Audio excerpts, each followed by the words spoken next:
এটা প্রাইস কত? 420। এটার দাম কত? 400 টাকা। ও আচ্ছা ঠিক আছে।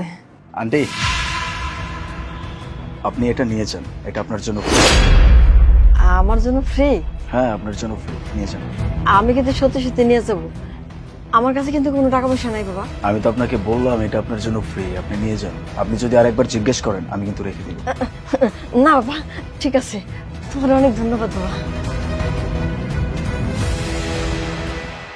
আচ্ছা একটা কথা বলুন তো, জি বলুন। মানে ওনাকে তো আপনি ফ্রিতে দিয়ে দিলেন, আমার জন্য কত পার্সেন্ট ডিসকাউন্ট? সবার জন্য 10%, আপনার জন্য 20%। ওকে, আমি বিলটা পে করে দিচ্ছি।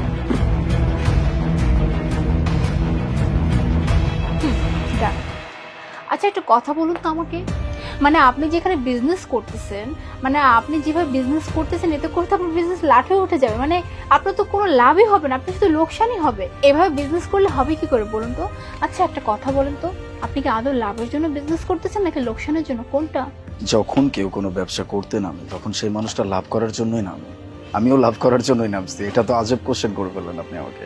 কিন্তু কথা হচ্ছে আপনি যেভাবে বিজনেস করতেছেন, আই মিন এই যে একজনকে আপনি ফ্রিতে দিয়ে দিচ্ছেন, আবার একজনকে আপনি 10%-এর জায়গায় 20% করে দিচ্ছেন, এতে করে তো আপনার লাভ হবে না, আপনার তো ক্ষতি হবে।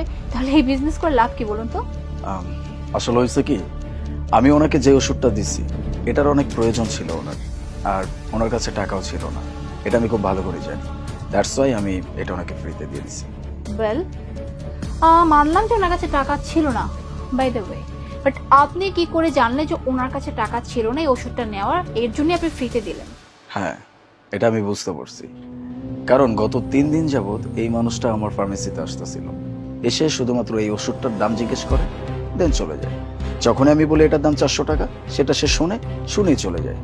তখনই আমি বুঝতে পারছি এই ওষুধটা ওনার অনেক প্রয়োজন, কারণ একটা মানুষ ফার্মেসিতে এসে কোনো ওষুধের খোঁজ তখনই করে যখন সেই ওষুধটা তার অনেক প্রয়োজন হয়, আর যখন তার কাছে টাকা থাকে না তখন সেই মানুষটা ওষুধটা আর নিতে পারে না।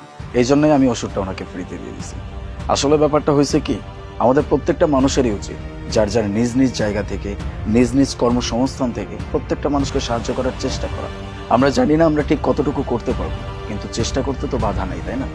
আমি মানুষটাকে হেল্প করার ট্রাই করছি, আর এতে যে আমার লস হয়ে যায় তা কিন্তু না, কারণ আমার এখানে আরো অনেক কাস্টমার আসে যারা রিচ ফ্যামিলি থেকে বিলং করে, এরকম কাস্টমারও আসে। আমি তাদের কাছ থেকে পুরো টাকাটাই রেখে দিই, যেন আমি এইরকম কিছু মানুষজন আমার এখানে আসলে তাদেরকে ফ্রিতে দিতে পারি বা তাদের জন্য কিছু ডিসকাউন্ট করে দিতে পারি। That's why. বাহ, আমি সত্যি অবাক হলাম আপনার কথাগুলো শুনে। মানে এই সময়, মানে এই জামানায়ও আপনার মতো এইরকম সুন্দর মন মানসিকতার লোক আছে, এটা ভেবে তুমি অবাক হয়ে যাচ্ছি, যে কিনা নিজের লোকসান করে অন্যের উপকার করে। সত্যি আপনাকে দেখে আজকে আমার খুবই ভালো লাগলো। ইভেন আপনার কাছ থেকে আমিও কিছু না কিছু শিক্ষা নিয়ে গেলাম যে কিভাবে আসলে মানুষের জন্য উপকার করতে হয়। এনিওয়ে, আমি কিন্তু বিলটা পুরোপুরি করে দিয়েছি। 20% যে ডিসকাউন্ট দিয়েছিলেন ওটা আমি নিইনি। ধরে নেন ওই 20% কারোর জন্য কাজে লাগবে। এই যেমন আপনি মানুষকে হেল্প করতেছেন, ধরে নেবেন এই 20% দিয়ে আমিও কারো না কারো হেল্প করলাম। থ্যাংক ইউ সো মাচ, আমি প্যাক করে দিচ্ছি। এই নিন। থ্যাংক ইউ, আবার আসবেন।